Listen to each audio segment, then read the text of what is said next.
Olá, bom dia, meus amores.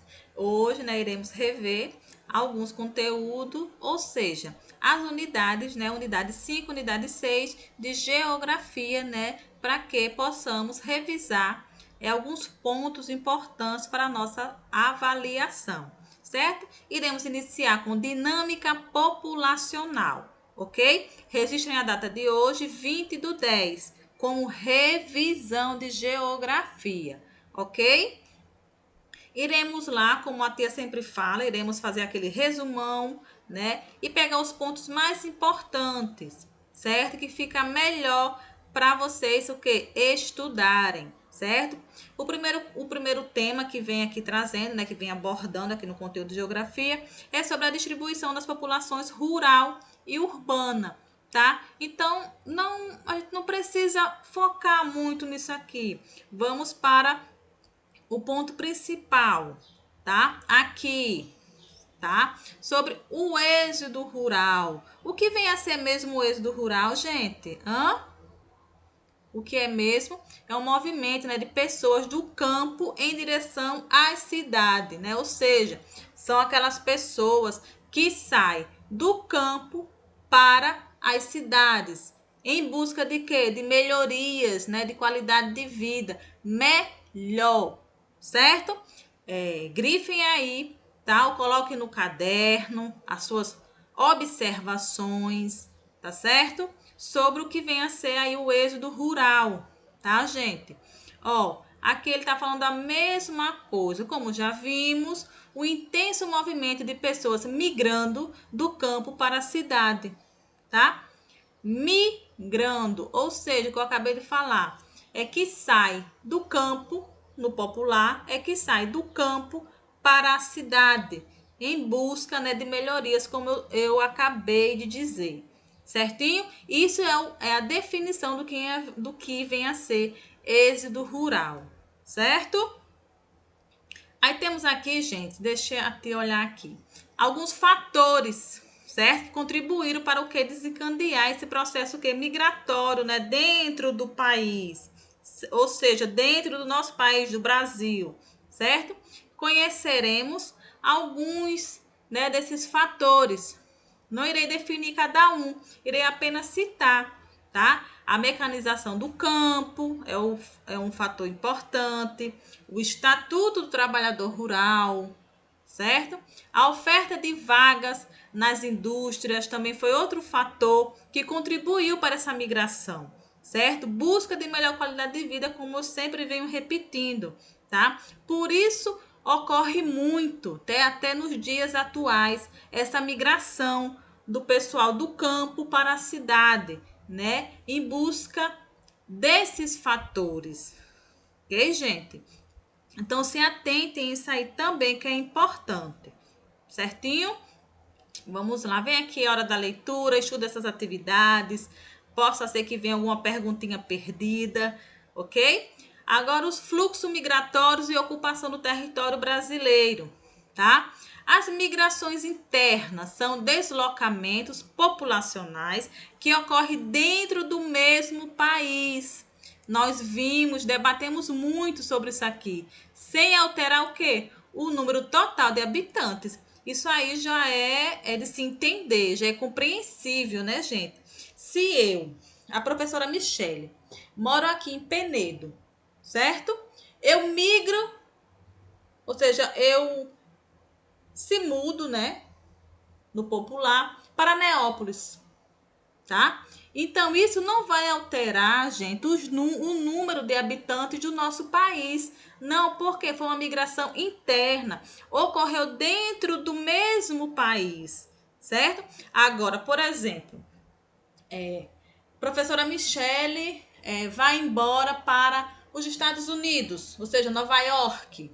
Aí sim vai alterar no número de habitantes, tá? Isso aqui é só um exemplo para que vocês possam entender melhor. Então, migrações internas ocorrem dentro do nosso país, ou seja, do mesmo país, sem alterar o número de habitantes.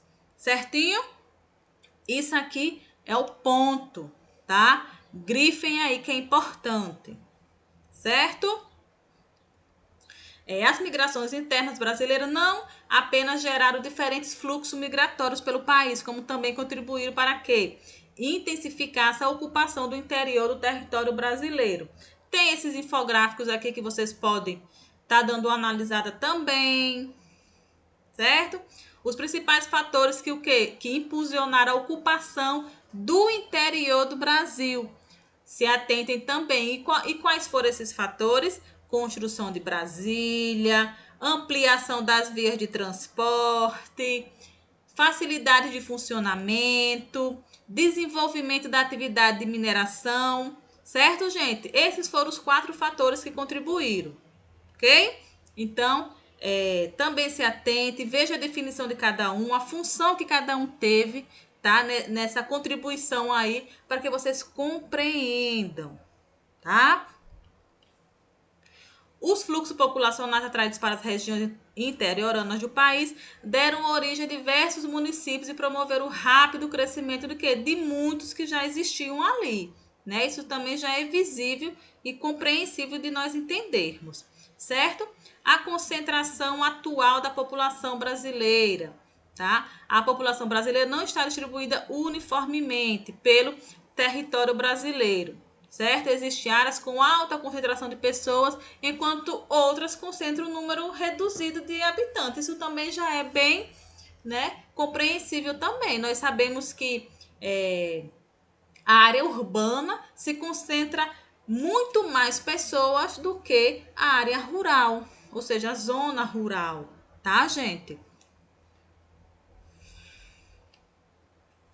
Vamos ver o que mais eu posso trazer para vocês. Cidades brasileiras, né? Aqui é só dar uma lida rapidamente, ok?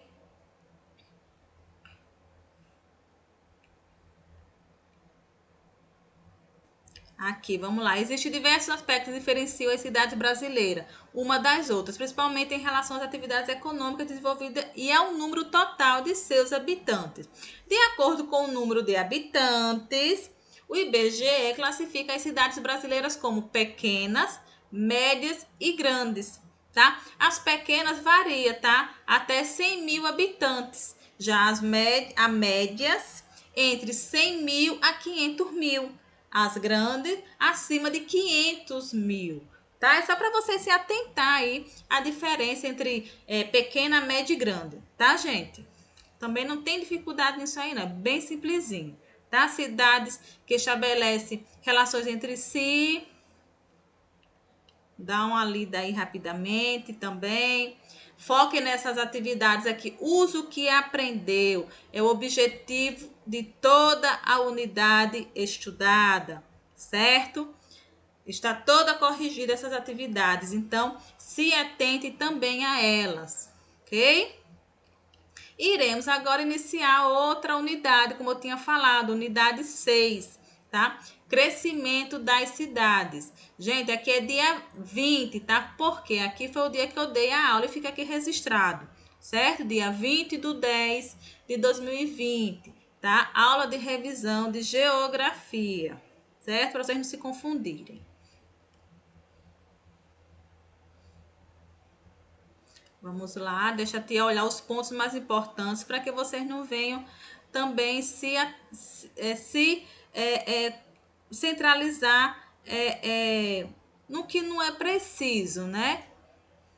Os problemas urbanos nas pequenas cidades, analisar esses problemas, certo?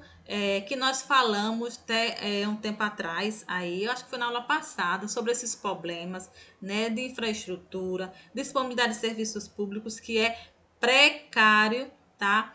Em nosso país, certo? Se atenta a essas atividades aqui, alguns pontos que vem trazendo aqui importantes.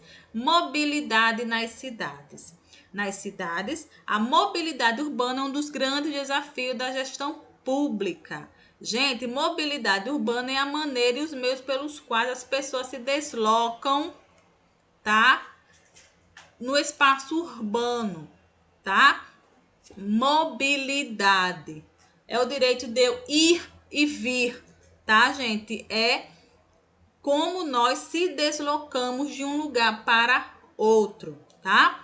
O fluxo de pessoas, os tipos de meio de transporte e a organização do território são alguns dos fatores que precisam ser considerados na avaliação do quê? Da mobilidade urbana de uma cidade, certo? Vem alguns exemplos aqui, ou seja, alguns objetivos, tá? Que eu gostaria também que vocês se atentassem em relação a eles. A integração entre os diferentes meios de transporte, a implantação de rodízio de veículos, a delimitação de faixas, certo? A acessibilidade para as pessoas com deficiências, importantíssimo, isso aqui que é bem precário em nosso país. As caronas compartilhadas, que a gente falou muito sobre essas caronas, certo? Então se atenta aí também a esses pontos, tá? Geografia também tá bem facilzinho, tá? Não precisa também se preocupar. Aqui, né, que nós falamos sobre a carona solidária, certo? Vamos se atentar também a essa carona solidária, gente, tá? Paisagens urbanas mudam com o tempo. Foi o que nós vimos também, né? A questão das diferenças, o que muda, o que não muda, né? Ó, essas 3 imagens que ele está trazendo aqui, eles retratam parte da paisagem de São Paulo, capital, em momentos diferentes de sua história, tá? Para a gente pode observar a evolução, ou seja, a transformação, tá? Vejamos aqui, ó, de 1926, gente, essa imagem, tá? Vejamos agora, ó, em 1942 já mudou alguma coisa, tá? E aqui, ó, em 2006, tá? Ainda me lembrava da data, 2006, tá? A diferença, né? Praticamente atual, né? Alguns anozinhos atrás, mas hoje, 2020, nós fomos analisar, algo mudou. Sempre algo muda, né? Então, há essas transformações, essas evoluções aí. É isso que ele quer, né, trazer, demonstrar, ou seja, é o crescimento, né, a evolução dessas cidades aí brasileiras, tá? Usa o que aprendeu. Mais uma vez eu peço, né? E repite, bato na mesma tecla. A tia não tem problema de estar repetindo 10, 15, 20, 30 vezes, tá? Se atentem aí. O que eu quero é que vocês saiam muito bem nas provinhas, tá? No segundo bimestre foi um pouco, né, corrido, tá? Mas no terceiro não. E graças a Deus, a maior parte dos meus alunos começaram a participar realmente ali frequentemente das aulas, né? Diariamente estão aí comigo, tá? Então eu sou muito grata a todos e também pelo o que me importa é o conhecimento de vocês, é o ensino e aprendizagem de vocês, tá? Então sempre estou aqui dando dica, tá? Estude também essas atividades. Use o que aprendeu, que eu posso pegar uma questão e mudar algumas coisas. Mudar as alternativas, tá? Então, eu só quero o bem de vocês e também a compreensão de vocês, que é o mais importante, tá, gente?